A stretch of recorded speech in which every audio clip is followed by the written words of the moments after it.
Bueno, aquí estamos. Si andan por ahí, vamos a dar comienzo. Creo que anda Clau también por ahí. ¿Está? Muy bien. Bueno, gente que estaba de la ponencia anterior y gente que se está sumando. Así que, bueno, los dejamos acá también con Clau. Bienvenido a la casa, a Numen también. Y bueno, a disfrutarlo. Bueno, muchas gracias. Gracias por esta nueva invitación. Un lujo para mí compartir con ustedes. Estaba ahí escuchando atentamente las ponencias. Había un poco de ruido antes, entonces no me podía desmutear, así que no pude hablar antes. Voy a compartir entonces pantalla para que veamos esta presentación que se llama Astrología y arquetipos en geriátriques, en sueño kármico, una novela no binaria, ¿sí? Que es una novela que escribí allá por el 2021, inédita, y bueno, me gusta siempre trabajar con los materiales propios para poder hacer algo entre autoetnográfico y autobiográfico, en este caso, metiéndonos con el mundo de la autoficción, que voy a estar presentando hoy también, algo bastante literario y astrológico. Este es el mapa del viaje. Vamos a hablar un poquito de qué es la autoficción, como un subgénero literario entre la autobiografía y la novela. También del no binarismo, por supuesto, siempre la perspectiva de género, y en este caso no binaria, de los arquetipos de Animus y Anima al hermafroditismo masculino-femenino, que es una propuesta bueno, de unos artistas de la época de entreguerras de la República de Weimar en Alemania, de escritores judíos.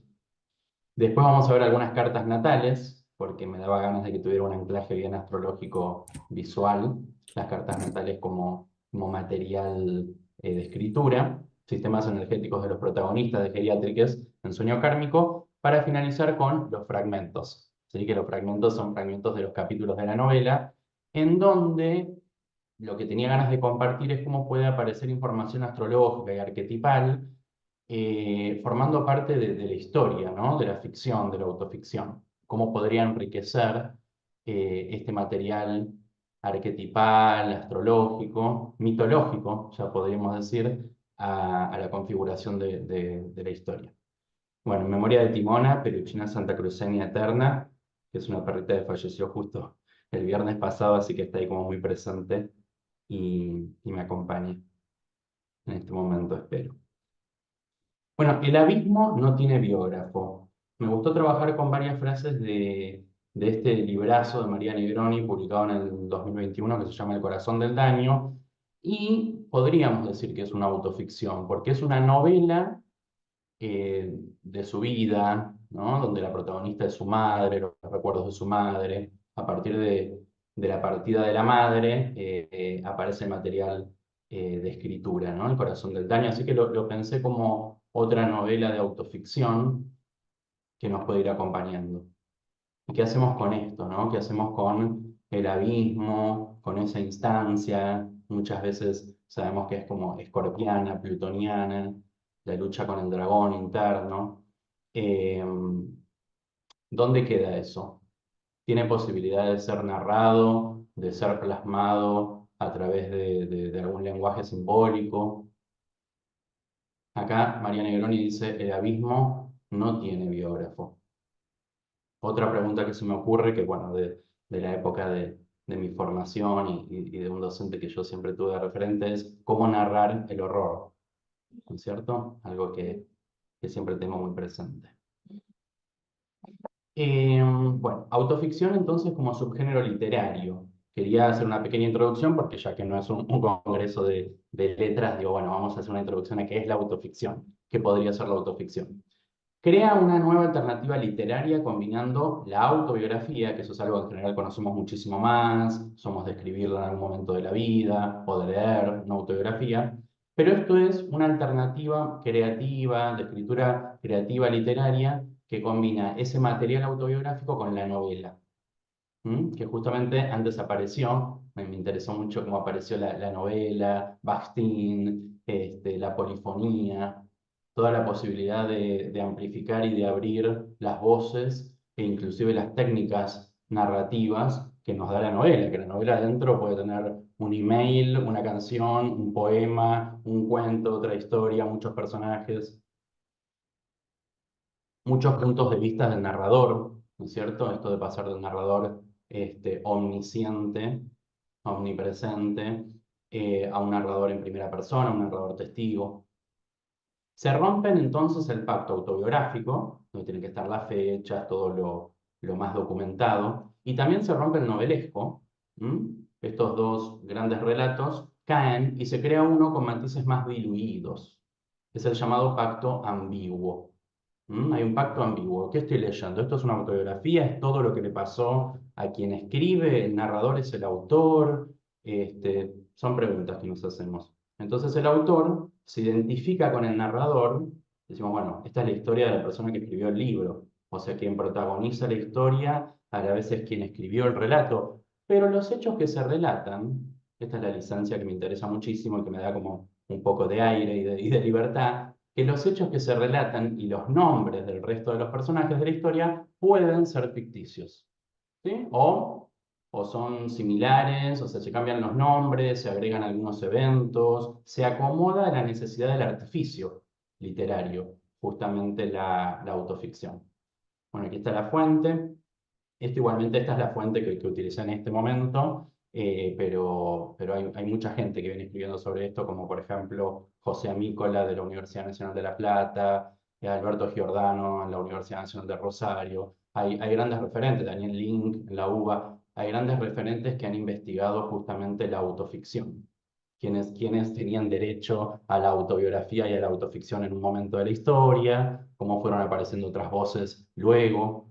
Acá una pregunta interesante para el campo literario o para el canon literario es, ¿quiénes pueden ser protagonistas de una autoficción? Ellos, ellas, ellas, ¿no? Preguntarse, ¿quién puede ser el protagonista? ¿Hay una posibilidad de heroicidad más allá de lo masculino y de lo femenino? Bueno, ¿quién encarna, ¿no? La heroicidad hoy? Y acá aparecen estos referentes para mí más fresquitos, que son, bueno, el Corazón del Daño, que lo recomiendo a todos, pero el Corazón del Daño fuertemente también eh, por el peso poético, ¿no? De la narración autobiográfica. En una novela poética, como sabe hacer María Negroni, El Corazón del Daño, pero esta, Cuaderno de B, de Virginia Duckler, es muy interesante, es muy fuerte. En su momento la leí en pandemia, que es una autoficción sobre el abuso sexual en la infancia. Entonces, todas las posibilidades que hay también de narrar el propio horror y de ficcionalizarlo, de ponerle otros contenidos, de trabajar con figuras literarias, con imágenes sensoriales, con algún que otro personaje. En esta autoficción también hay un viaje de ayahuasca, ¿no? Que veníamos nombrando hacia el final de la ponencia anterior. Hay como recursos justamente para poder graficar sí, o poder tener cierta empatía con el viaje de estos personajes que van descubriendo lo que les pasó en su infancia con su padre.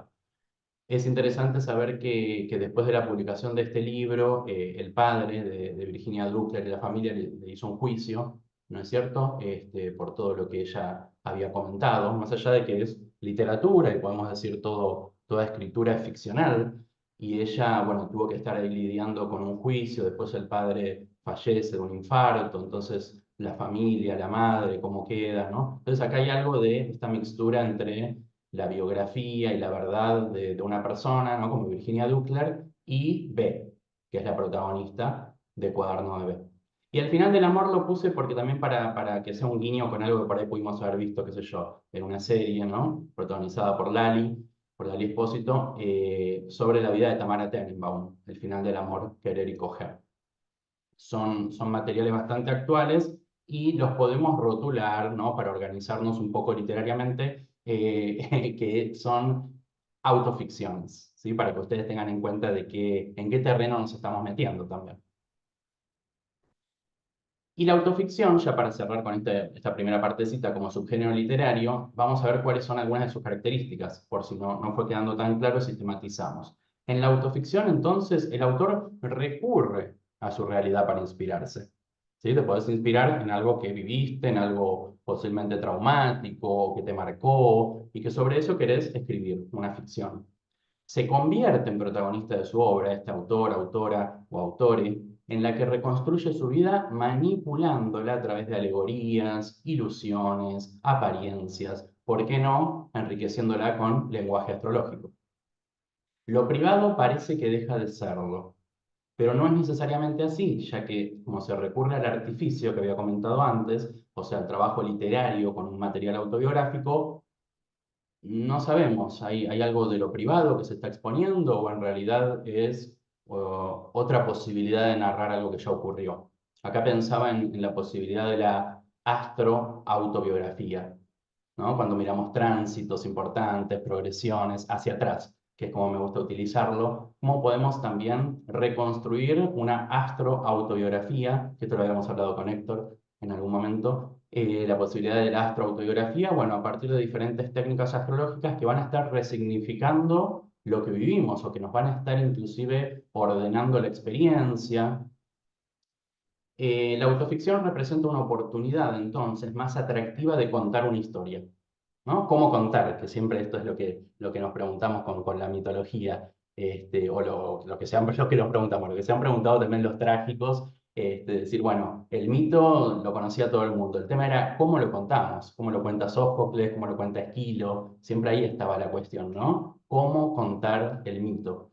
¿Cómo contar una historia? Sumándole posibilidades. El autor puede añadir entonces contenido, porque por ahí me sirve que aparezca tal personaje, me sirve que aparezcan situaciones que van a ser más ejemplificadoras, y también puede cambiar datos.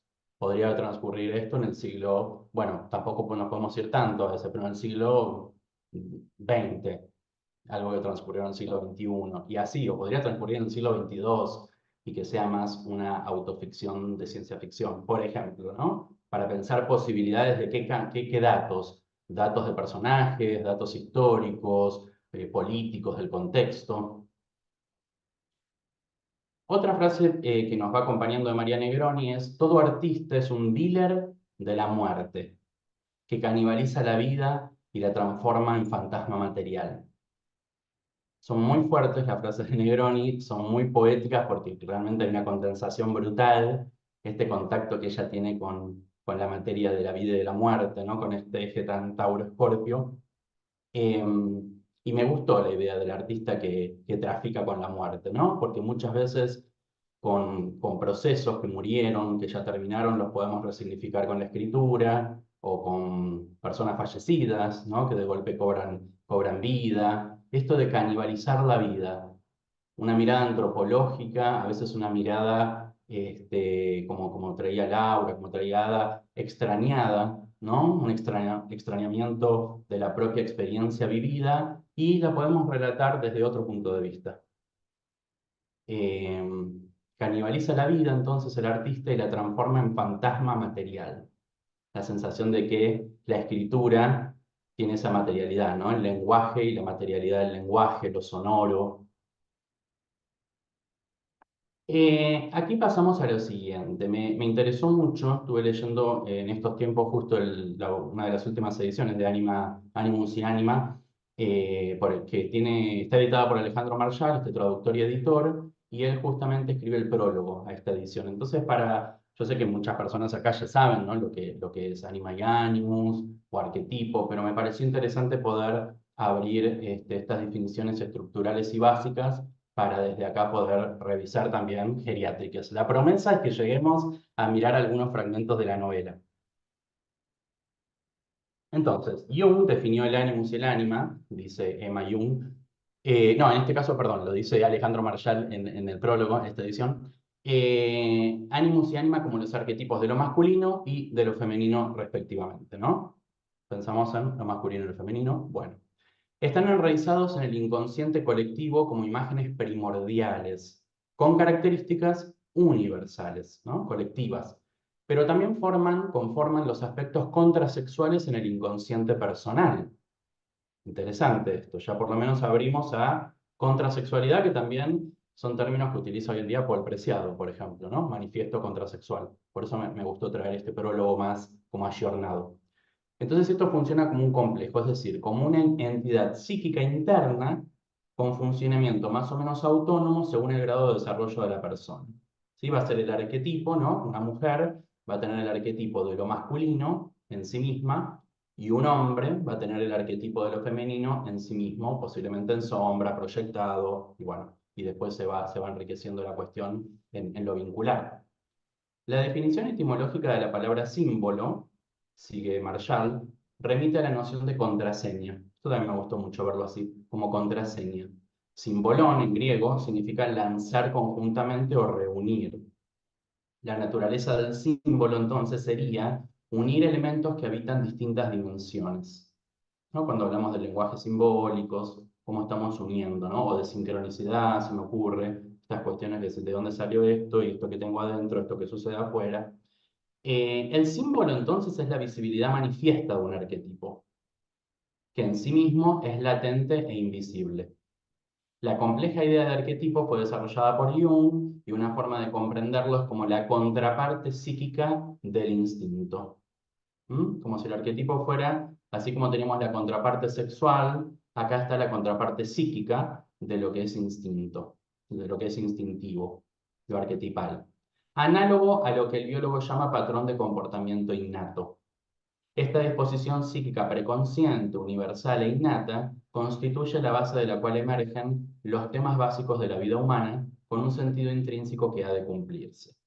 Esto después, bueno, lo podemos leer más veces, pero me gustaba como que quedara acá porque me pareció una gran síntesis, me pareció muy claro, muy actualizado, ¿no? Esta definición de ánimos, de ánima, de símbolo, de arquetipo, y pensarlo como contraparte. Y seguimos. El arquetipo entonces es la fuente de la que surge la posibilidad de volverse consciente de la propia experiencia y del universo.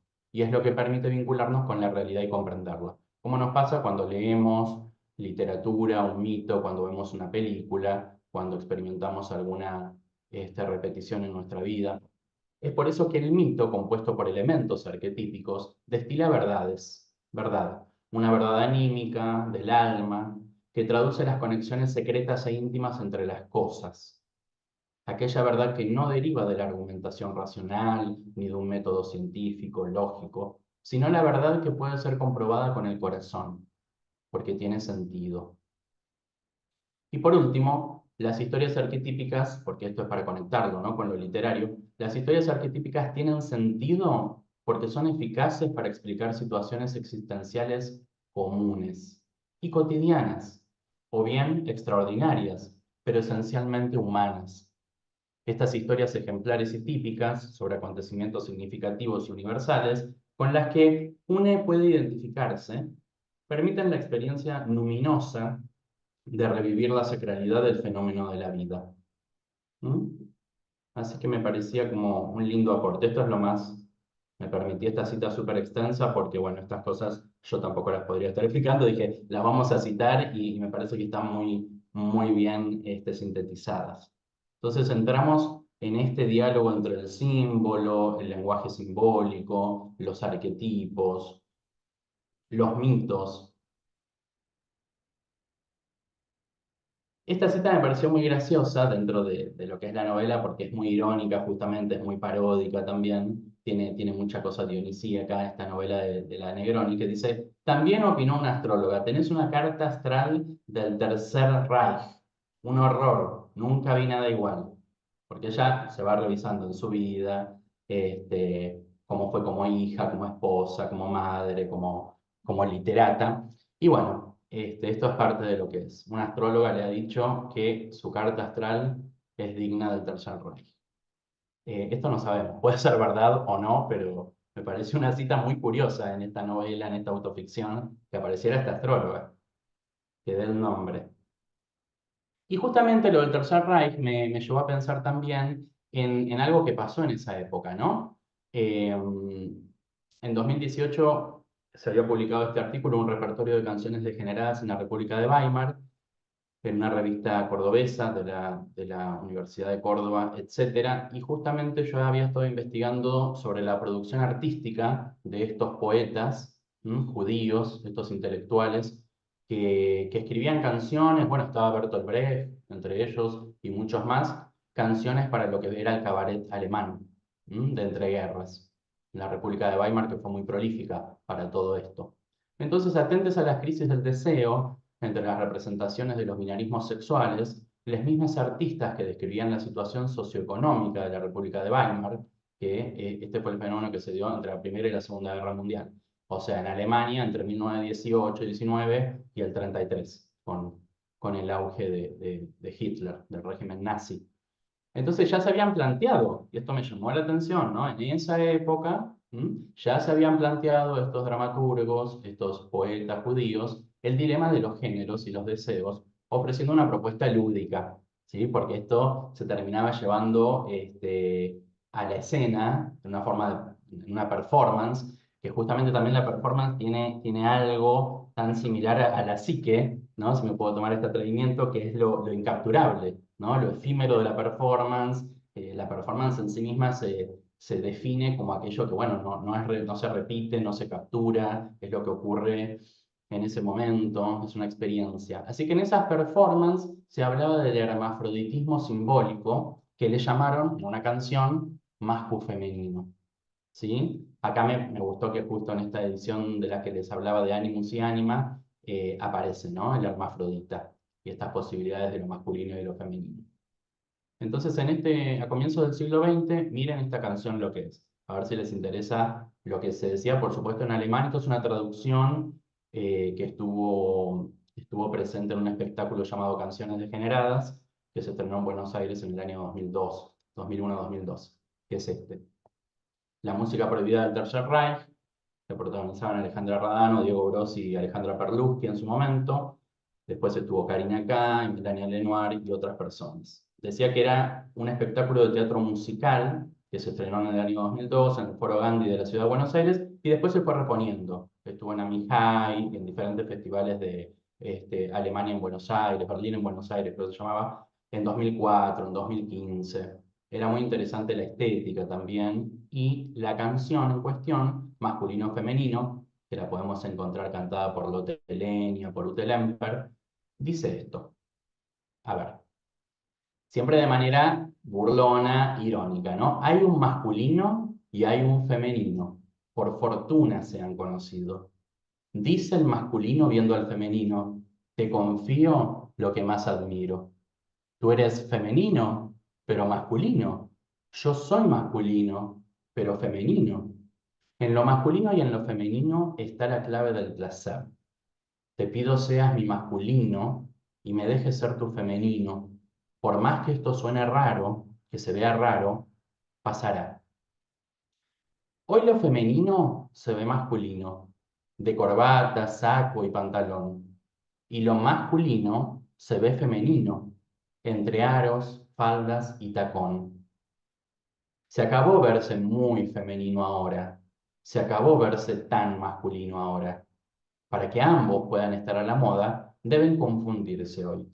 Así, serás femenino pero con cierto toque masculino.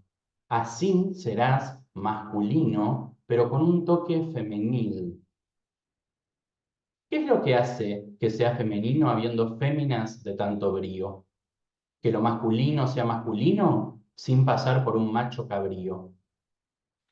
Si lo femenino a lo masculino debilita y lo masculino al femenino ya no excita, transformémonos en mascufemeninos, en un bello hermafrodita.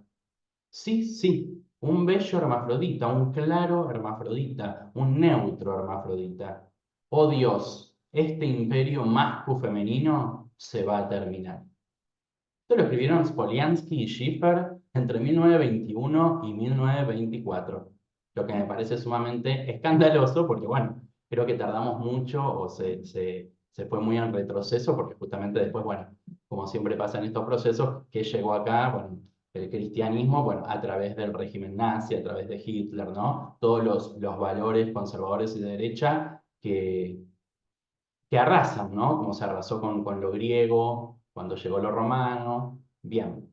Entonces, me gustaba buscar, ¿no? Siempre venía buscando en las genealogías de estos pensamientos no binarios, le podemos llamar hoy, o queer, a comienzos del siglo XX, ¿no? Ahí paralelamente a Anima y Animus, como también desde el arte, desde estos espacios más lúdicos, más irónicos y más políticos en la intervención social, ¿no es cierto? Porque esto ocurría en los cabarets, podía haber siempre una tensión ya de lo que se venía conceptualizando en otras disciplinas. Como el arte viene ahí rupturistamente, ¿sí? No, no sería esto, no sería tener los dos géneros, sos boca o sos mujer, ¿no? Justamente este meme es lo que, no, todo lo que estaría mal, ¿no? Como que no es este mascu femenino, acá hablaríamos de otra fusión, de otra posibilidad, un tercer, cuarto o quinto relato, porque si no nos quedamos en esto, ¿no? Está el hombre, acá está el hombre, futbolero, por supuesto, y la mujer, sexy, hegemónica, flaca, lencería. Bueno, entonces sí, ahora sí llegamos. Esto era solo la introducción, así que vamos a llegar aquí a Geriátricas en sueño kármico. Esto es lo que yo pude escribir en el año 2021, que podría llamarse una novela, ¿no? Porque es una novela breve, la verdad. Una novela astrológica y no binaria. Tiene mucho de astrología, tiene nombres de los personajes que son como aspectos o momentos del viaje heroico, y esos son nombres de los personajes. Está escrita en el 2021 en el espacio de clínica individual de narrativa que coordinó Fisión Ciruja, que es también quien ilustró, por ejemplo, al Saturne Lemper, le llamamos, inspirado en una foto de Ute Lemper con sus piernazas y todos los saturninos. Esto lo habíamos visto en el congreso anterior, así que me gustó ahí como traerlo y desde acá. La otra vez no me animé tanto a abrir la novela, era más sobre algunos poemas. Pero bueno, esto que habíamos hablado, de dislocar o dislocar aunque sea la imagen arquetipal, repensar el arquetipo, ¿no? Cómo transicionar también esas cuestiones tan cis fijadas. En el corazón del daño también dice algo que me llama la atención. Todo es traducible menos el lenguaje. Aquí que nos dedicamos muchas veces a traducir lo simbólico, ¿no es cierto? Que es un planeta, que es un aspecto, un diálogo angular, que es una energía, una porción energética de la carta natal. Y acá Negroni dice que todo es traducible menos el lenguaje, el peso del lenguaje, ¿no? ¿De qué lenguaje estará hablando? No sabemos. Y acá, para mostrarles rápidamente, la carta de Elixir, ¿no? Porque digo, a ver, hay unos materiales concretos que Elixir es el protagonista de esta novela, como el elixir, ¿no? Que lleva el héroe al final del viaje. Entonces la carta natal la utilizamos como un punto de partida para elaborar un perfil energético y psicológico de un protagonista no binario. A ver, ¿qué podría tener un protagonista no binario? Un montón de aire, de acuario, de Piscis, ¿no es cierto? Puede estar ahí la dualidad presente, puede haber una conjunción, podría haber una oposición Marte-Venus, en este caso Marte-Venus diluidos en Piscis. Acá aparece algo, por supuesto, de este juego entre lo autobiográfico y lo ficcional, ¿no? Esta es mi propia carta natal. Bueno, después es la que se utiliza como base energética ¿para qué? Para ir como dándole características a este personaje. Dijimos ascendente en Géminis, un sol en Acuario en 8, ¿no? Una identidad que va a ir ahí como todo el tiempo estar problematizándose, deconstruyéndose a través de las crisis identitarias. Dijimos Marte-Venus en Pisces, una luna Neptuno, es una novela bastante neptuniana, una luna Neptuno en Saggi, bueno, generacionalmente, y un predominio de un ritmo mutable, ¿no? También como este ritmo mutable, mudable, que está ahí como versátil a la adaptación y el cambio. Esta es una posibilidad, no tenía por qué ser esta, pero digo, yo partí desde esta carta natal que es propia.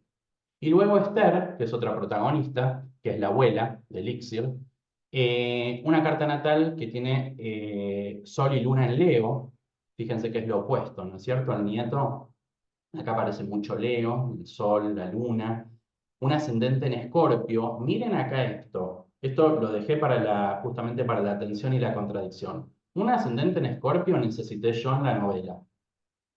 Esto es un ascendente en 28,51 de Libra.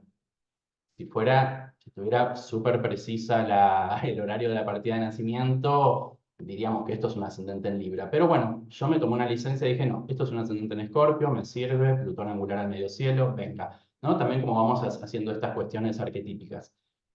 Marte y Venus en Virgo. Recuerdan que en la carta anterior está Marte y Venus en una conjunción bien cerquita, bien partil, en Piscis. Y acá aparecen Marte y Venus en Virgo. Y después otra cosa que me llamaba la atención de este personaje de la abuela, muy tremenda, es Plutón y Mercurio ahí, al ángulo, ¿no? Clavados al medio cielo. Y acá hay mucho fuego. Una abuela, ¿no? De los años 20, con una cantidad de fuego espectacular y de agua. Bueno, esto era para ver unas cartas natales. Necesitaba ver cartas natales porque si no, no sabía lo que estaba preparando para hoy. Y dije, quiero que haya eso. Y esto es la estructura. Ah, no, esto, la estructura la saqué, así que la voy a sacar un segundito. Lo que les quería contar es que esto se llama geriátriques en sueño kármico porque transcurre en un geriátrico, ¿sí? Y este personaje protagonista va a visitar a la abuela, a Esther. O sea que Elixir, en su viaje, va a buscar a su abuela Esther y bueno, pasan un montón de cosas. Eh, Se podría casi leer como una tragedia, así que ahí ya vamos a dar algunas datas. En la primera parte hay 13 capítulos y este es el primer capítulo, el capítulo 0, que dice, ¿sabía que el año crístico estaba relacionado con cargar la cruz, como le había adelantado Inés, su astróloga? Esta es una revolución solar que te va a traer procesos de muerte y resurrección, de mucho crecimiento y evolución. Pero para eso, primero, vas a tener que emprender un viaje subterráneo a tu inframundo personal. Cuando hablan las astrólogas son tremendas, ¿eh? Con semejante vaticinio, Elixir quedó alerta para hacerle frente a sus dulces 33. Parecía que lo simbólico del lenguaje astral había encarnado más rápido de lo que esperaba. Este es el comienzo de la novela, ¿no? Una parte del primer capítulo en el que Elixir evoca a la astróloga y sale a la vida.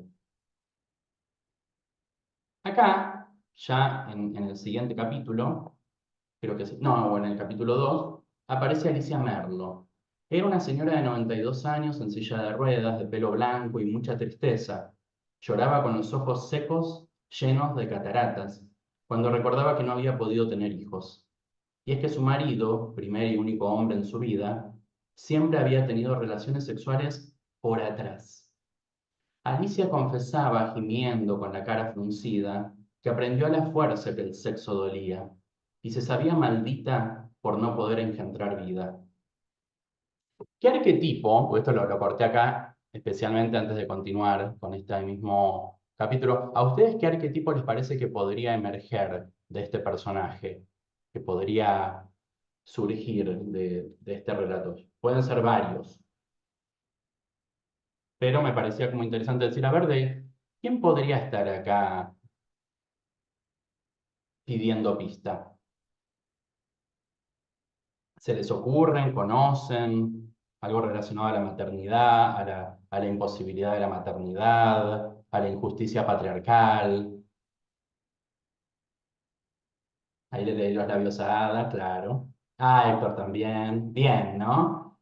Muy bien. Entonces esto, vamos viendo de a poquito. Corté un poquito el ánimo, pero quería ver esto. Entonces, acá se devela. La furia de la mítica Lilith crecía dentro de Elixir y le traspasaba hasta llegar a Alicia. Ella también había sido expulsada del paraíso y satanizada, arrojada por fuera de lo simbólico. Era un punto indecible, una herida en la representación lingüística, aquello que no se podía nombrar. En ese momento de revelación se percató de que Alicia Lilith desplegaba las negras. Sobre su pelo de serpientes blancas surgían cuernos de furia primitiva y sus ojos emanaban fuego eterno.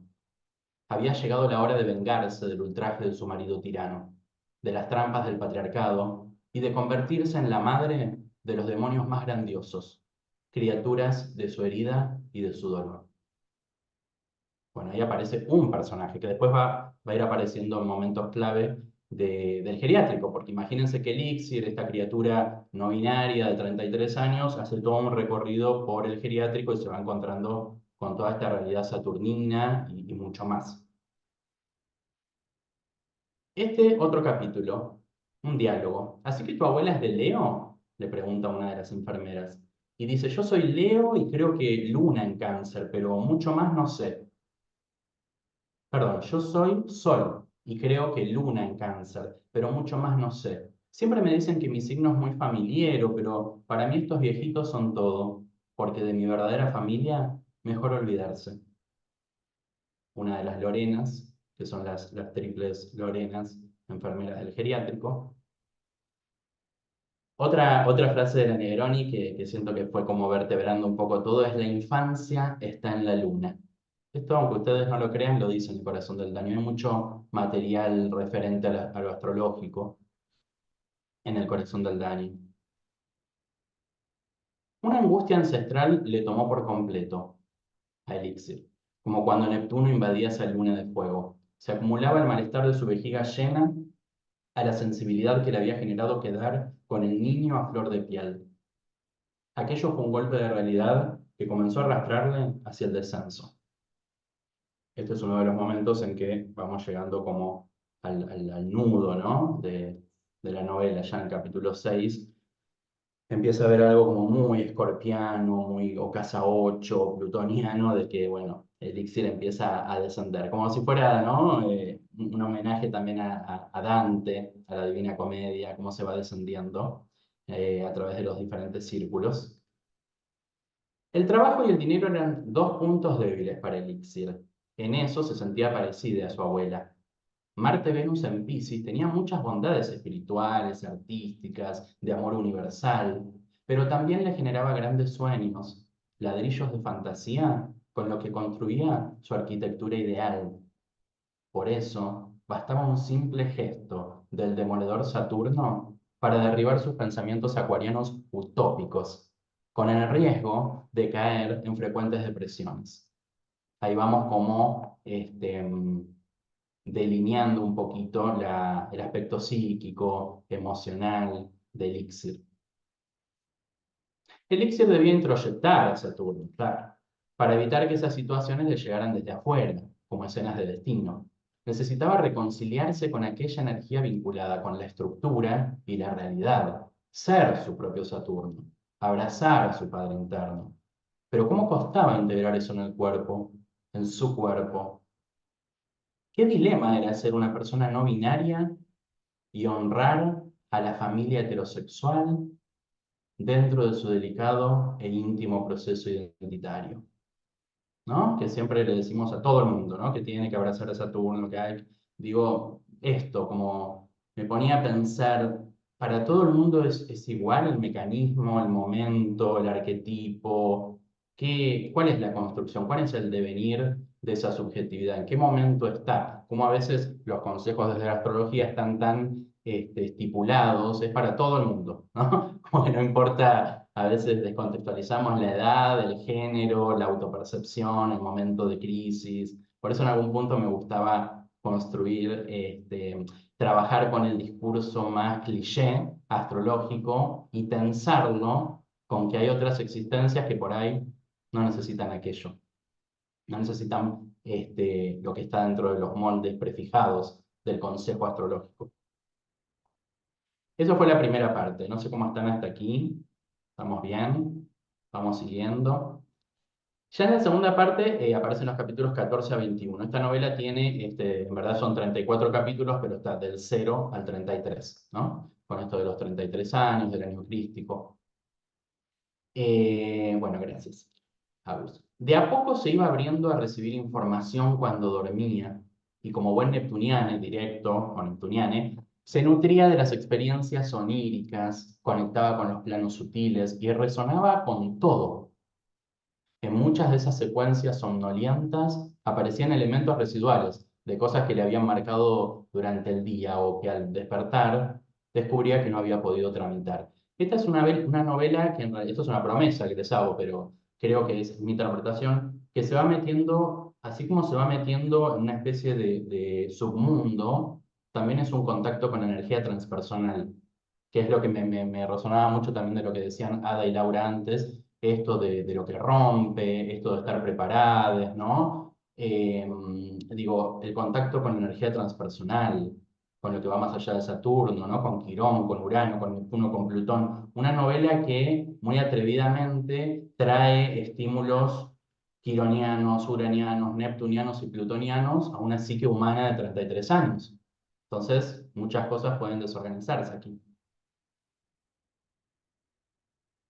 Recibía las palabras acompañadas del olor de los jazmines primaverales más perfumados que le transportaban a otra dimensión, frondosa y vegetal, distinta a la humana.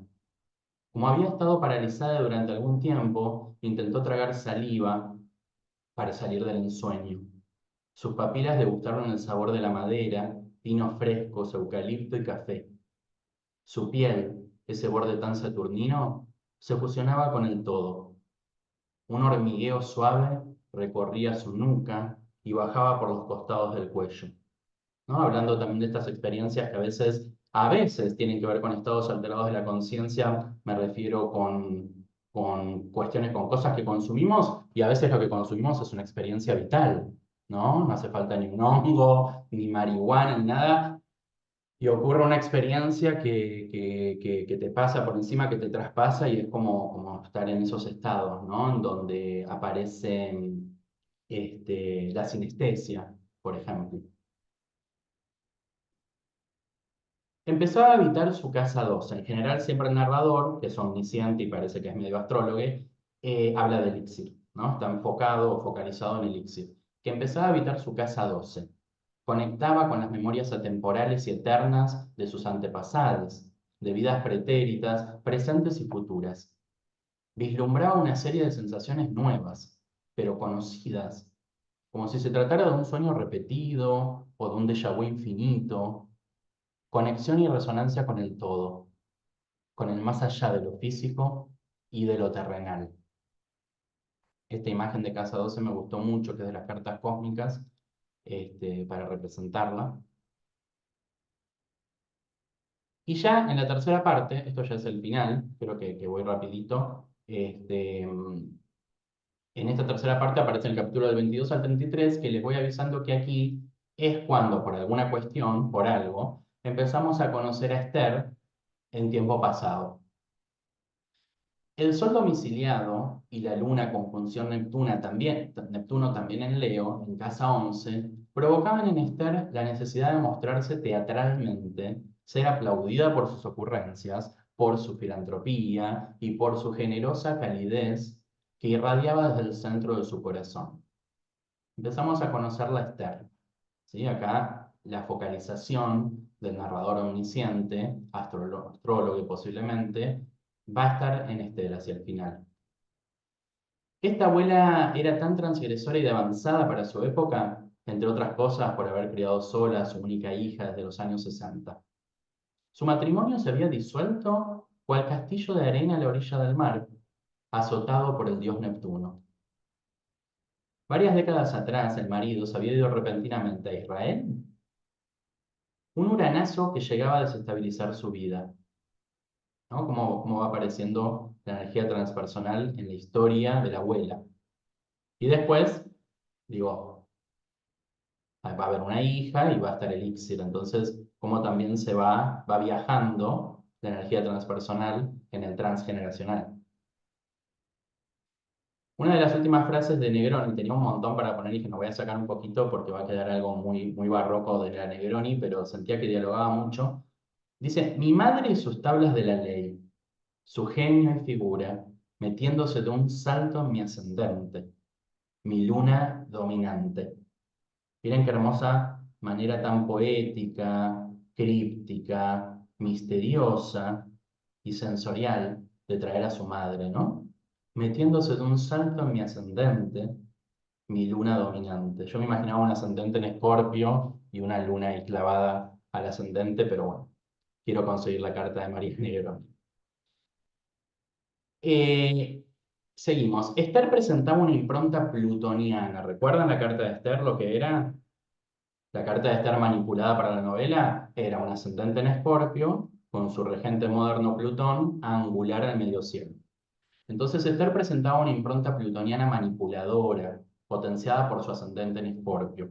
Ya era como un ave fénix que se había desplumado, se había ido desplumando y apagando bajo el efecto de las décadas vividas en la sociedad saturnina.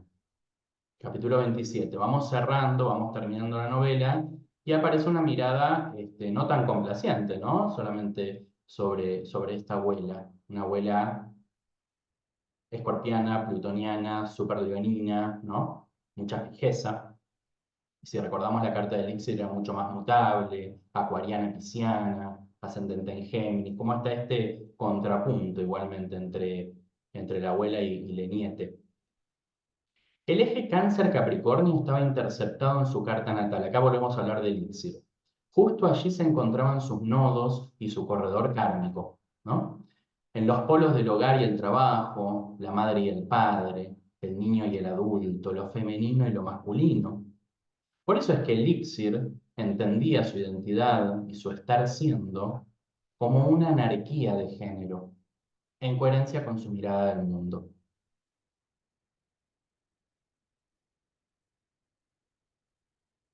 Bueno, este es el final. Muchas gracias por hacer alma entre todos, hacer astrología, hacer colectivo, hacer literatura, hacer psicología, hacer arte, hacer trama, hacer consciente y hacer alma, ¿no? Que es el título de este congreso. Vamos a dejar de compartir. Bien. ¿Están presentes todavía?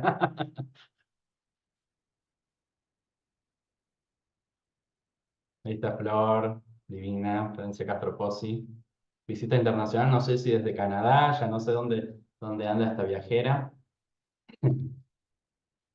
Bueno, la idea cuál era. Obviamente que mi idea también es poder escuchar, no sé, qué les pasó, qué les pareció forzado, les pareció una manera que ustedes también pueden jugar, hablando de lo lúdico, ¿no? Una manera lúdica, una manera creativa de decir, ay, me pongo a escribir, tomo en cuenta la carta de mi abuela, la carta de mi pareja, la carta de, no sé, un consultante que me encantó esta carta, y me pongo a escribir una historia de vida sobre lo que pueda interpretar, porque la idea es no caer ni en clichés ni en determinismos, pero que sea un material, una excusa de, como disparador creativo también, el sistema energético para ponerle palabras, para relatar, podemos inventar, podemos buscar, por ejemplo, yo había hecho una sinastría entre la carta de Elixir y Esther y dije, no va a ser demasiado. Podemos hacer la sinastría de las cartas, podemos ver tránsitos importantes y progresiones, un montón de cosas podemos mirar que nos den letra, ¿no? Para traducir justamente este lenguaje simbólico, pero no solamente en un lenguaje literal, sino en un lenguaje literario,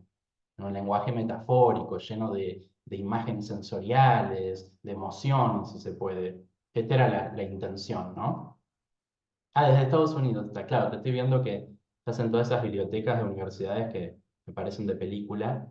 Acá dice Florencia, que Florencia es una persona muy interesante que hace su doctorado, lo voy a decir como mal porque es muy difícil, pero hace su doctorado como en base a las figuras de, o si querés, Flor, decilo, por favor, de las pitonisas, porque es muy difícil decir de qué va tu doctorado, pero es súper interesante, ¿no? Teniendo en cuenta poniendo en valor la figura de las adivinas, de las sibilas, ni siquiera sé cómo le estaría diciendo Flor, y también con una perspectiva de género, ¿no? Métodos de adivinación, era más fácil, che. Métodos de adivinación de la Grecia antigua, y la figura de quién adivinaba, ¿no? Así que un doctorado en eso me parece un placer, y que esté acá Florencia, Gise Asmus, bueno, mucha gente querida que sé que está vinculada también con la perspectiva de género, Guachi Wendy,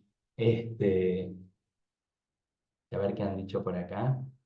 No conozco mayor cosa de astrología, pero este libro es todo un poema. Ay, gracias, Marta Pruneda.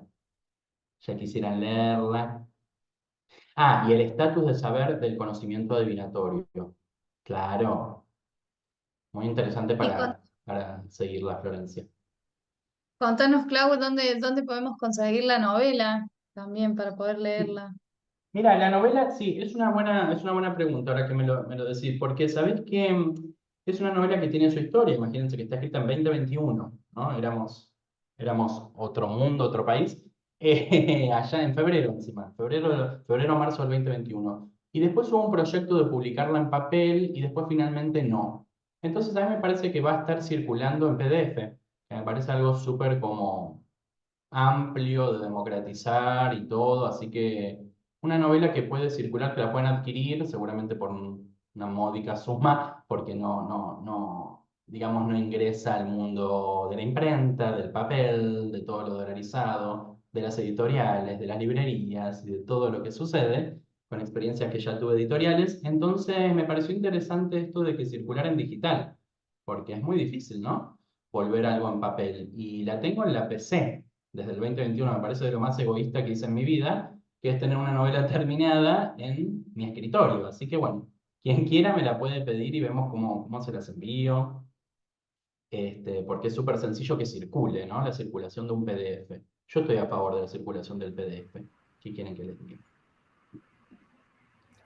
Hola, Agusek, voy a prendí por acá para felicitar a Clau. Conversamos a veces por Instagram, Alejo Mm. desde Colombia, y siempre provoca muchísima reflexión, y sobre todo su aporte creativo en la manera de amplificar y de sacarle potencia a la astrología. Primero, el ejercicio de la autoficción me parece casi que subversivo en el mejor término de la palabra, subversivo y casi que un hack en término que empodera de alguna manera, aunque el término no es como muy así como de plantearse narrativas posibles, individuales también y sociables, y eso desde ese sentido es muy interesante porque rompe de pronto con una única narrativa que a veces desde la astrología también podríamos llegar al riesgo de caer por hacer una lectura de un único Saturno, de una posición, de una conjunción. Entonces, él lo permite más como dispositivo de preguntas y narrativo que como verdades cerradas o signos, y que a veces van en contravía del poder que tiene. Entonces me pareció bellísimo y recordé también una película, no sé si el libro en el que está basado sea una ficción o que es esta Life of Pi o La vida de Pi, que hace muchísimos años ganó Oscar. La historia de este chico con unos animales en una barca y que después deja de ver cómo era una forma de él narrar un episodio al protagonista, echando mano pues como de animales y de fábula, casi que de un recurso de fábula, pero deja mucho pues como esta inquietud.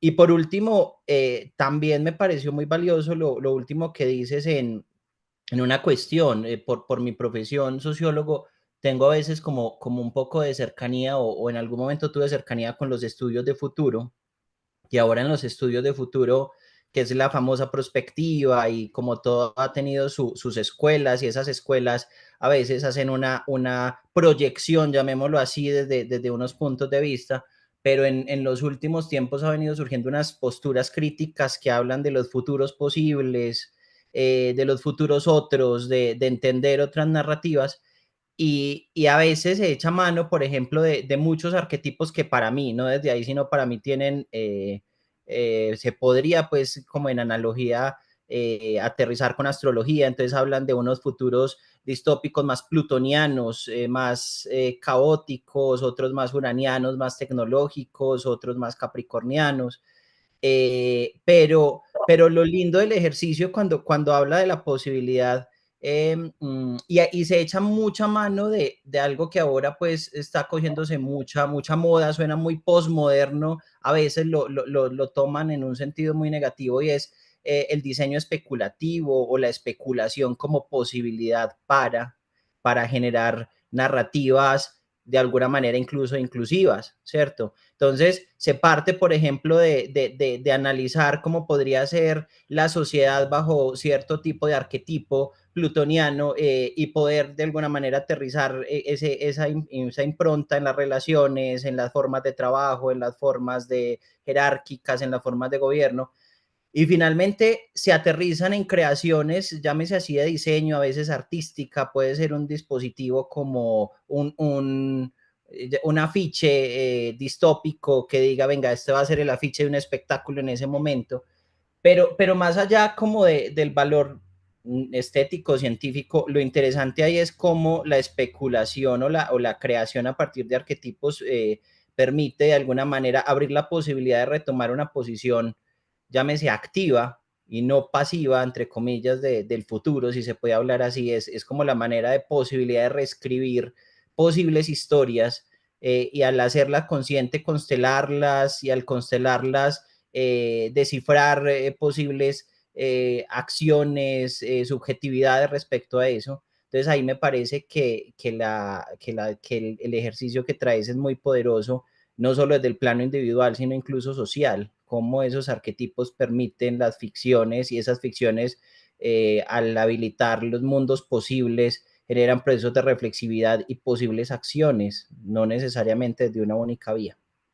Espero haber sido claro, pero tengo Quirón en casa, entonces eso me afecta en Géminis. Entonces, bueno, Contundente seguro que fuiste, porque, wow, un montón de info que, claro, que también me trajo imágenes. Claro, pensarlo a futuro. Y con lo que yo me quedo específicamente es con esto que decís de la posibilidad de lo inclusivo, porque en realidad casi que cuando pensé en tomar el material biográfico, que siempre trabajo con el material biográfico, cuando no, pero bueno, a veces lo decimos, digamos, o lo visibilizamos, ¿no? Digo, para la poesía, material biográfico. Por ahí para una novela uno dice, che, también material biográfico, bueno, autoficción, vamos que está este subgénero que me lo permite. Más que esta cosa de decir, bueno, qué necesidad de hacer catarsis o qué necesidad de estar contando la vida privada, era decir, qué necesidad de que también tenga voz, sentir, deseo, sentimiento y cuerpo un protagonista no binario. No sé, me pareció que la representación artística, concreta, de otras posibilidades de protagonismos, ¿no? En donde podamos meternos en la psique, en el psiquismo y en la energía de una persona. ¿Cómo ve el mundo? ¿Cómo, la posibilidad de una, ¿no? De uno, si no habría que hacer más novelas, pero ¿cómo puede ver el mundo una persona que se autopercibe no binaria? ¿Y cómo ve la familia? Porque esta persona fue criada por una madre y un padre, o por una madre soltera, o por un padre solo. Digo, fue criada y surge de un sistema heterosexual, ¿no? Heterosexual, de un régimen, también decimos, heterosexual. Entonces, ¿cómo nos revelamos a lo hegemónico cuando es lo cultural que nos configuró? ¿Cómo desaprendemos todo? ¿Cómo sobrevivimos o cómo seguimos viviendo en un mundo que no tiene otras posibilidades, pareciera? O por lo menos no tiene otro marco de referencia, no tiene otra generación anterior, no tiene, porque ni tu abuela, ni tu padre, ni tu tío, ni tu hermano mayor, ¿de dónde, no? ¿De dónde nos hacemos? Bueno, de cero, pensando en lo que vos decís, Alejo, desde la ficción, desde lo arquetipal, como un refugio también, ¿no? Los lenguajes simbólicos y las energías, que las energías por suerte en sí mismas no son ni hombres ni mujeres, ni hetero ni homo, ni bi ni no binario. Entonces digo, bueno, la energía te da ese espacio, es decir, la energía es energía, el despliegue energético y evolutivo también puede ser no binario si queremos. Entonces la posibilidad de darle letra y de darle identidad que por un lado, ya con esto cierro porque me encanta escucharles, pero que por un lado me pasó de estar leyendo, bueno, o Animus y Anima, o después estar leyendo Astrología y Mitología de Teresa Andreu, en donde ella directamente propone que los mitos sean asexuados.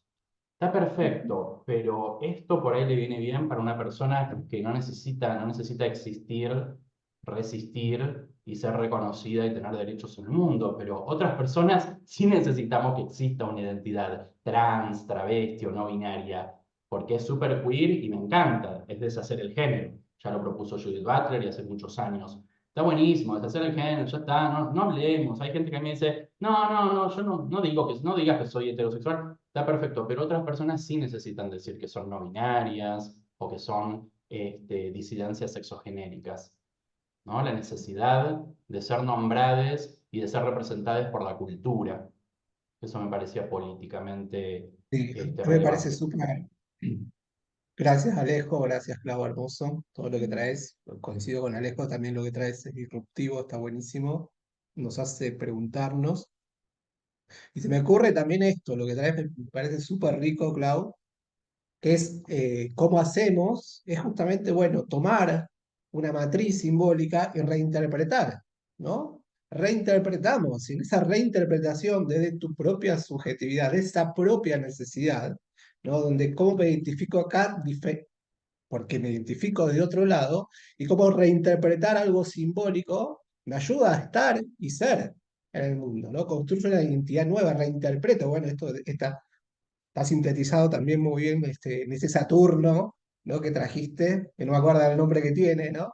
Pero también, ¿no? En esa reinterpretación de algo simbólico, también estoy creando mi lugar, mi suceso, ¿no? Estoy deconstruyendo algo porque también puede ser esto otro, ¿no? Y eso me parece riquísimo ya desde todo el lenguaje simbólico, lo que traes Saturni, sí.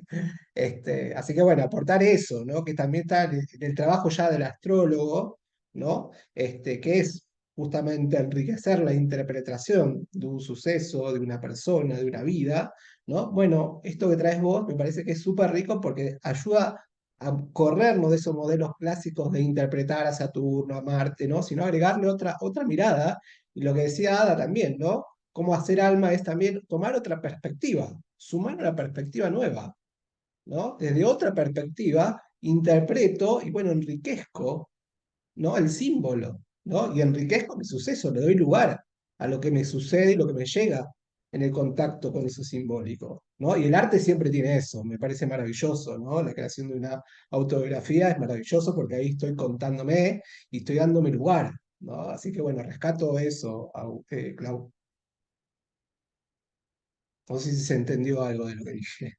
Sí, para mí clarísimo, súper buenísimo. La verdad que los aportes que hacen, siempre me voy de estos lugares con un montón de otra apertura, ¿no? Clau, pasa tu Insta Sí, luego, ¿eh? Clau, te queríamos pedir que pases todo lo que estás haciendo, felicitarte también. Yo también me quedaba mucho, además de con un agradecimiento muy grande, porque creo que de verdad es muy necesario que podamos escuchar este modo de ver el mundo, ¿no? Como creo que de verdad es necesario. Yo te quería preguntar también que cómo te sentiste vos en el proceso de escribir el libro, qué te pasó a vos, ¿no? En ese proceso de ir escribiendo el libro.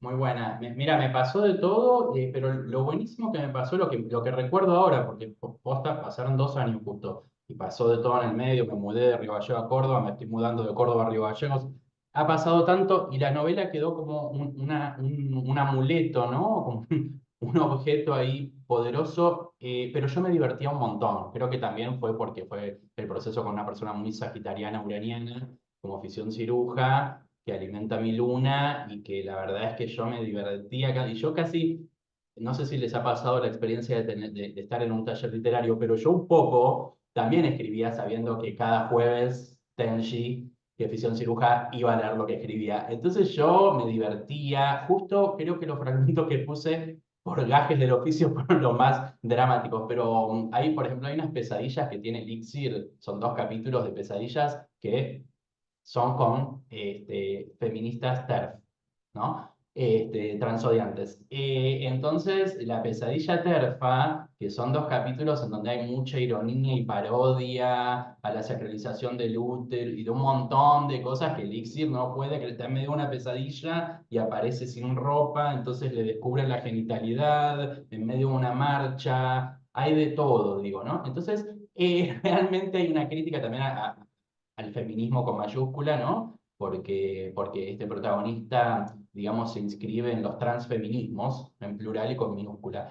Entonces se encuentra con un feminismo único, hoy que se hablaba de lo unívoco, de lo unidireccional, ¿no? Con un gran relato que es el feminismo de mujeres heterosexuales, en donde hay tanta gente que se queda afuera, que bueno, la pesadilla terfa yo me divertí un montón y ahí fue exorcizar todo y por ejemplo aparece la voz de una profesora de biología de la primaria, de la secundaria, Mirna Polola, que es tremenda Mirna, y después Mirna en verdad se transforma y era el padre de Elixir, el que le estaba hablando, bueno, desplazamientos, todas las figuras de los sueños y las pesadillas, entonces hay mucha cosita de yo me divertí un montón, la verdad, pero digamos, con esa apertura de decir, bueno, me divierto hablando, permito que salgan cosas, después le presté mucha atención y mucho respeto a la parte de la composición identitaria del personaje, que si nos fijamos, yo cuando tenía 33 años no era una persona no binaria, ¿no? En 2016.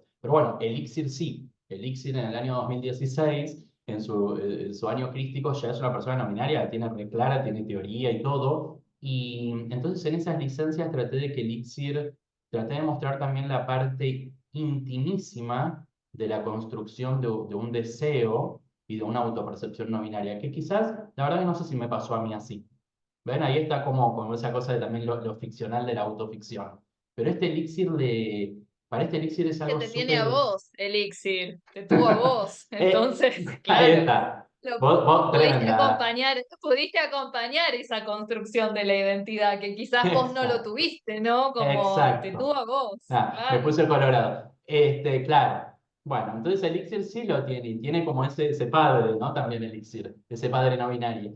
Entonces, bueno, fue como muy lindo, es hermoso, la verdad que fue un proceso, y además la escritura que yo venía, para decirles, yo venía de una escritura muy individual, los poemarios, mi propia escritura, que yo, en la novela dije, no, voy a hacer un taller, porque la verdad nunca escribí narrativa, digo, a ver, y en el taller de clínica, en la clínica, digamos, está eso, está esa otra persona que es una persona no binaria y activista, ficción ciruja, que es ideal para seguir en sus redes sociales, el activismo gráfico, su escritura, su novela asexual. Bueno, es una persona que a mí me inspira un montón, que compartimos mucho la astrología, las rebos solares y todo. Entonces digo, qué importante también que guió el proceso una activista no binaria, y entonces, bueno, ayudó un montón a darle como más vida, carnadura, intimidad.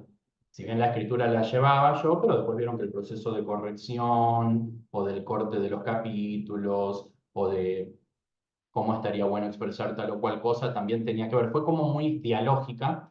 Después espero que sea polifónica, que cuando la lean puedan encontrar muchas voces, muchos puntos de vista, porque la verdad que lo que me salió como artificio es la construcción de un narrador omnisciente. Pero hay muchos personajes, habla Alicia Merlo, habla la profe de biología, que es súper TERF, ¿no? Súper como transodiante, una profe de ESI que había tenido Elixir. ¿Cuándo tuvo ESI, Elixir? Pero bueno, en un momento tuvo ESI y la ESI fue tremenda, tuvo una educación sexual integral recontra transodiante, entonces también es una novela que está todo el tiempo interpelando al régimen heterosexual, pero no como un panfleto realmente, está dentro de la ficción. Imagínense que aparece dentro de una pesadilla. Hay muchas canciones, cuando yo les prometía que es una novela muy neptuniana, está llena de música, les puede parecer que esté muy llena, pero en cada situación aparece una letra de una canción y aparecen también poemas que ha ido escribiendo Elixir, que retratan, por ejemplo, a exparejas que tuvo, ¿no? Desamores, desencantos, procesos de autoconocimiento a través del otro. Entonces, hay mucho material, como bueno, la canción, la poesía, la pesadilla, algo del contexto del año 2016, ¿no es cierto?, con el macrismo imperante en la ciudad de Buenos Aires, qué pasaba, ¿no?, con la violencia en la calle, para las disidencias sexogenéricas y las mujeres, un montón de cositas que le dan como contexto, que era algo que a mí me interesaba. No sé si es por ser de Acuario, pero para mí no podía no tener la pata activista, ¿no? La novela, como una ficción que muchas veces se critica, pero ¿es arte, es literatura o es un panfleto? O sea, es arte que es arte político, como habíamos dicho, no puede no serlo. Entonces es una expresión artística que es política, por supuesto, y que tiene un posicionamiento de género, un posicionamiento político, no partidario justamente, pero en este caso, pero sí tiene un posicionamiento político. Hay una voz, ¿no? Hay una voz que recupera su propio poder contrahegemónico a través de este relato. Esa es mi propuesta. Todo eso sentí cuando la escribía, fue como un montón. Porque ustedes Maravilloso, saben, hermoso, ¿no? Ustedes saben que el claro. proceso de escritura de una novela aparte que tiene, que claro, son muchas palabritas, son muchas oraciones, entonces hay que estar corrigiéndolo muchísimo, algo que no me había pasado con poesía, de retomarla en junio, julio del 2021, de retomarla en noviembre, diciembre del 2021, y de que si la agarro ahora ya la voy a querer cambiar, porque digo, es mucho, Seguro. mucha historia, ¿no? Puesta ahí. Así que hay mucho para laburar, para seguir laburando, pienso. Clau, y a todo esto, digamos, porque me parece que también esta idea de la autobiografía no astrológica es realmente un trabajo súper creativo, impresionante, ¿no? Como estás acompañando procesos de ese tipo, ¿qué estás haciendo con eso? Mira, no lo estoy haciendo, pero me encantaría, porque me doy cuenta que si bien en este proceso fue como muy literario, más que terapéutico. Después por ahí lo terapéutico viene por defecto, viene porque te emocionás, porque porque estás recuperando la figura de una abuela fallecida, que fallece en la ficción también, es el momento del fallecimiento de la abuela, bueno, spoileo eso. Entonces, no, hay una muerte, hay un duelo, ¿qué hacer con eso? Me parece muy interesante pensar lo de la astroautobiografía, sí, Ada, lo que les comentaba antes, porque el proceso de la astroautobiografía, por ejemplo, cuando a veces sin querer en la consulta sale que cierto año, porque no sé, bueno, por ahí nos ponemos muy técnicos, pero cierto año porque terminó un periodo de fardarias o porque el sol progresado pasó de un signo a otro, ¿no? Es decir, ¿qué pasó acá en 2016? ¿Qué pasó en 2020? Y cómo a la persona la ordena un montón. Eso vengo sintiendo en la práctica no sistemática con este trabajo, de que, bueno, en una rebo solar vemos que hace 8 años tuviste este ascendente de rebo solar, ¿no? En vez de hace 4, hace 8 años habías tenido este mismo ascendente y te dicen, que fue cuando, cómo la persona va viajando en el tiempo, va revisando, resignificando y entendiendo por qué le pasó lo que le pasó, si le explicamos, ¿no? Que es Plutón, que es un momento uraniano-neptuniano, eh, un tránsito específico. Entonces me parece que está bueno pensarlo. Yo no lo tengo ni pensado ni sistematizado.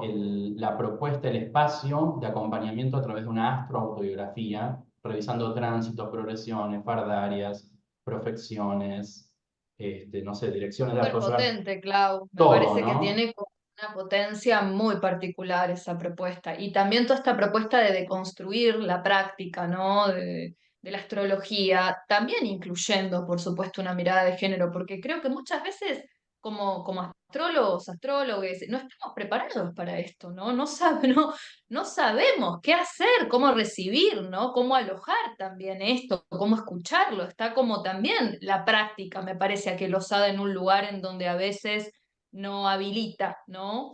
La diversidad. Entonces creo que Porque hay creo que sí. como un gran Sí, trabajo también para deconstruir esto, aceptando también que el alma está yendo por ahí, ¿no? Que lo que hace alma claro. también está yendo por ahí. Que siempre Bien, digo que es una posibilidad más, ¿no? Perdón, como que es una posibilidad más, no que nunca que es la única, que es la que viene a pisotear, que es una imposición, pero decir, che, por ahí no conocemos a viene a la sumarse a la persona. polifonía, tal cual. O sea, Eso, alguien puede, claro, tiene una construcción identitaria, cada construcción identitaria es como también un gran símbolo a descifrar, ¿no? Pero particularmente en este caso ya no partir de la idea de que esa persona se identifica con ciertas posibilidades, te deja eso. como en un lugar, ¿no? Te deja como en un lugar en donde decís desde dónde escucho, ¿no? Y creo que ¿Desde es una gran dónde? oportunidad también para quien recibe, ¿no? Es un gran desafío que nos amplifica también lo simbólico y que además algo que Val Flores siempre se viene preguntando es la presunción de heterosexualidad. Generalmente Claro, tenemos una esa presunción, presunción la presunción, tal cual, la presunción de tantas cosas que en de realidad tanto, también, ¿no? O sea, cuántas cosas presumimos en el encuentro con lo otro que hacen que no pueda ser un otro, en definitiva, ¿no? Porque con todas claro. esas cosas preasumidas ya no es un otro, ¿no?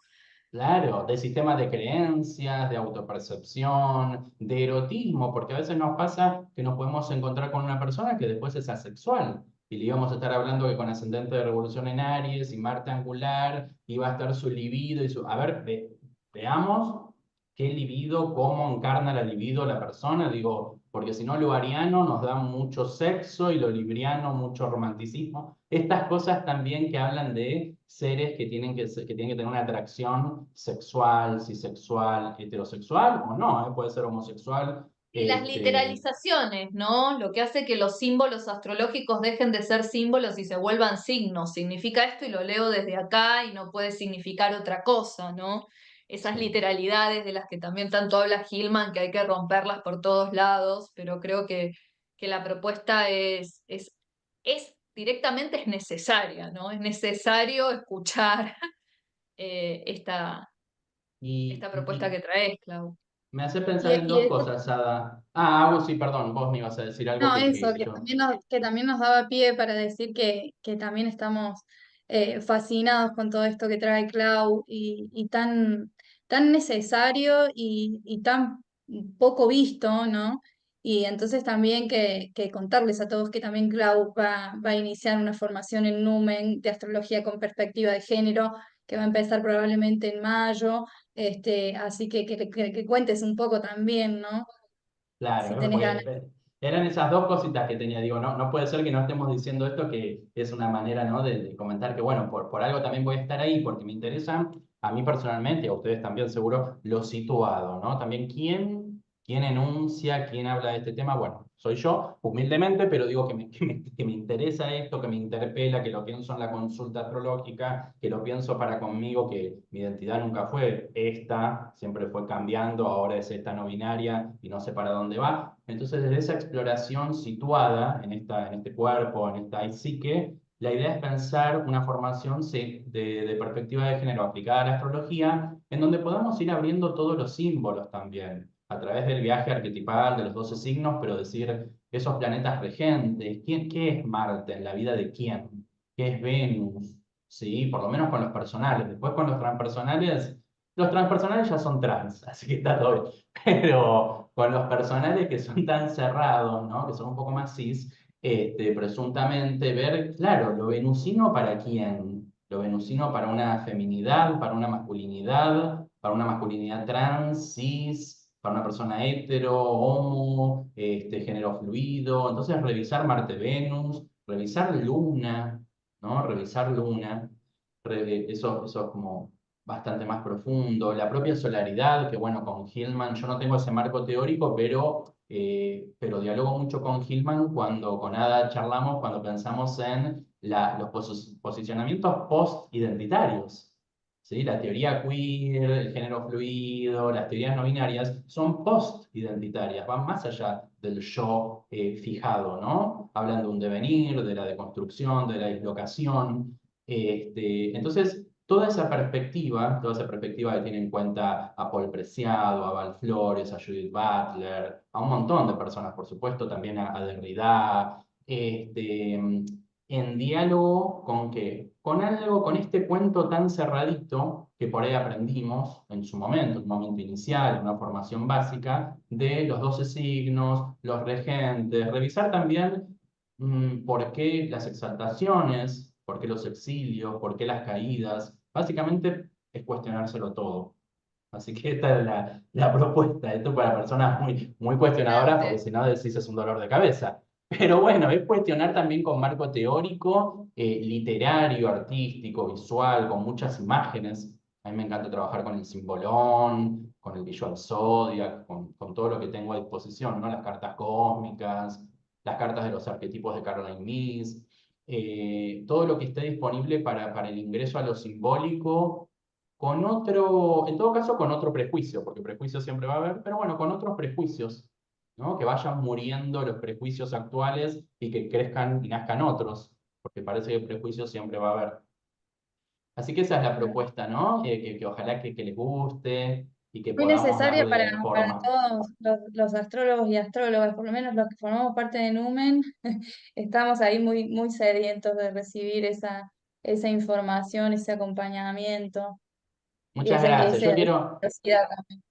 Quiero agradecer porque lo que nos pasa a veces a algunas personas que de golpe, nada, siempre sin querer, queriendo, estamos dando la nota, estamos a contrapelo ¿no? Es que no tenemos lugar, que no tenemos un MIC, Mm. es que no tenemos una escuela, pero lo digo, pero de corazón absoluto, que no tenemos una escuela que te diga, che, qué interesante lo que tenés para decir, te gustaría dar y es como decir, es un montón, y yo lo agradezco mucho porque, bueno, hay espacios que no están abiertos para darle voz a este tipo de pensares, de decires o de sentires. Entonces, Nume, Nada, Héctor, la verdad es que me honra un montón poder, digamos, representar en algún punto también el punto, la perspectiva de las disidencias sexogenéricas cuando también dialogamos con lo simbólico. Digo, que exista. Esto hace que exista también. Es una posibilidad más, ¿no? En vez de que esté canceladísima y que el poder de la voz y de la reproducción del saber siempre venga desde el mismo aparato y desde el mismo régimen.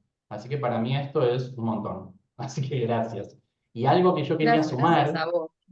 gracias, no, gracias de nuevo, se la sigo devolviendo. Pero algo Ahí creo que Vicky te estaba preguntando algo, pero que ya a lo ver, respondiste, Clau. que era esto de la Sí, biografía, sí, ¿no, ya Vicky? respondiste bastante. Estaba justo Sí, preguntándote eso y vos ya sincrónicamente lo estabas mirá, respondiendo. no te puedo creer. Bueno, gracias por la pregunta, Vicky, porque la verdad que es todo el marco teórico también de la formación que yo tengo y que suelo compartir con colegas, con docentes, de una educación sexual integral con perspectiva de género no binaria y Ujú, transfeminista. Perdón, porque ujú. tiene mucho título, mucha adjetivación, Sí, pero sí. digo, para pensar, ¿qué es sí? Cuando hablamos de sexualidad o de educación sexual, cuando nos replanteamos nuestra mirada del mundo, nuestra cosmovisión, ¿qué es perspectiva de género? Entonces vamos y pensamos, bueno, identidades dinámicas, géneros en plural y con minúscula, la caída de los grandes relatos, entonces aparece todo el postestructuralismo, ¿no? El postestructuralismo en Europa, en Norteamérica, pero también el propio latinoamericano, donde aparecen voces como, bueno, Fisión Ciruja, Ariel Carolina, Val Flores, hay un montón de personas pensando hoy, vivas, que a mí me encanta esto, personas vivas pensando que no tienen que fallecer como el héroe para ser héroe, entonces que las reconocemos hoy vivas produciendo en este contexto. Me parece súper rico a veces pensar qué marco teórico nos habita, ¿no es cierto? ¿Qué cuerpo teórico somos? Este cuerpo está nutrido de qué, más allá del canibalismo del que hablaba de María Negroni, pero digo, aparte de los muertos, que son personas que, bueno, si son clásicos es porque son reconocidos y son actuales hasta el día de hoy, poder tener en cuenta las voces de quienes viven hoy, de quienes viven en este país, con esta, digamos, aminoración de derechos humanos, ¿no? Y producen en este momento en donde parece que nos quedamos sin nadie, que nos quedamos sin la identidad de género, donde también vamos perdiendo lo obtenido en algún momento. Me parece que es muy coyuntural escuchar las voces que están produciendo hoy, porque son las personas sobrevivientes a este sistema, ¿no? Sexual, capitalista, político, y que están escribiendo y produciendo con esto actualísimo. Entonces, bueno, ese es el marco teórico, aparte de llamar a las grandes personas Butler, también estas personas que a veces, como decían por acá, publican en fanzines, no publican por las grandes editoriales, o no publican y el material está subido a YouTube, y eso también es marco teórico, ¿no? ¿Qué es teoría? Preguntarnos. Wittig, bueno, Wittig una clásica, ¿no? Una clásica para el pensamiento lesbiano. Esas serían como las clásicas, las publicadas, las norteamericanas, las europeas, las negras, tenerlas en cuenta, por supuesto, Bell Hooks, Audre Lorde, pero también las otras, la que vive acá a la vuelta, que está pensando, ¿no? Acá en Córdoba, la que vive en Buenos Aires, en Santa Cruz, digo, estos conocimientos y teorías situadas en el aquí y en el ahora. Y un cierre, Gracias. si no hay nada más para aportar, porque digo, no paraba nunca de hablar, pero un cierre que me interesaba, que por algo que había dicho Ada antes, que me había quedado ahí como en un tintero, es a veces también, que creo que no lo voy a poder decir como lo estoy pensando, pero, o por lo menos voy a decir, a mí lo que me sirvió es conocer que existieran ciertos relatos para poder darme la posibilidad de inscribirme en ellos. Entonces digo, quizás está confuso, ¿no? Pero es como decir, conocer para reconocer y reconocernos, porque si yo no sé que existe ser no binario, ser género fluido, qué es ser trans, digo, parece una tontería y hay muchas cosas que como ya las sabemos, justamente las damos por sentadas, pero a veces es importante conocer categorías, de nuevo, me pongo con lo categórico, conocer que existen categorías identitarias o sexuales, como la sexualidad o como la pansexualidad, para saber si entonces me siento más cerca de eso, porque si ni lo conozco, por ahí vivo sin poder identificarme o habitar algo que me quede orgánico a mí, ¿no? Y Qué esto, y, importante conocer. y esto que veíamos también en la primera ponencia, ¿no? Que decía Hillman que necesita el alma, relatos que curen, ¿no? Bueno, sí, Buenísimo, también eso. lo importante, sí. Eso. Así que bueno, Otras muchas narrativas, gracias. ¿no? Narrativas Otras plurales, narrativas. claro. Y Ujú. conocerlas más que podamos, porque por ahí no vamos a conocer todas, pero bueno, conocer más y más y más, y no siempre las mismas, a eso me refiero, ¿no? También otras y siempre nos va a quedar otra por conocer. Y bueno, entonces acá el proceso o la metodología es estar siempre prestando atención a ver qué está ocurriendo en 2024 y en 2025. O sea, como siempre ir viendo qué está pasando, porque si no, qué sé yo hay un montón de cosas que ya me quedé, yo que soy del 83, me quedé súper vintage en un montón de cosas. Y bueno, las voy chusmeando, porque si no me quedo, ¿qué me quedo? ¿En lo que aprendí en los 90? Entonces también como la propuesta investigadora y de la curiosidad que sea ver qué está pasando hoy, ¿no? ¿Qué sigue pasando más allá de lo que ya pasó también? Bueno, tenemos que Gracias, Gracias. cerrar. Clau. Un placer total Gracias. escucharte. Una Gracias. generosidad Hermoso. enorme en todo tu compartir y bueno, ahí estaremos en esta formación que se viene, que va a ser un lujo. Un Muchas lujazo. gracias. Muchas gracias. Un beso a todos Gracias que a estuvieron vos. acá y que están escuchando. Gracias, Clau, gracias. Ahora en 5 minutitos, 6 minutitos, estamos con la ponencia de Galon que nos va a hablar sobre el I Ching y la cosmovisión andina. Así que, bueno, ahí los esperamos en unos 5 minutos. Gracias, Clau. Hermosa ponencia. Todas Gracias. vienen hermosas. Gracias, Adi. Gracias a todos los presentes. Ahí nos vemos.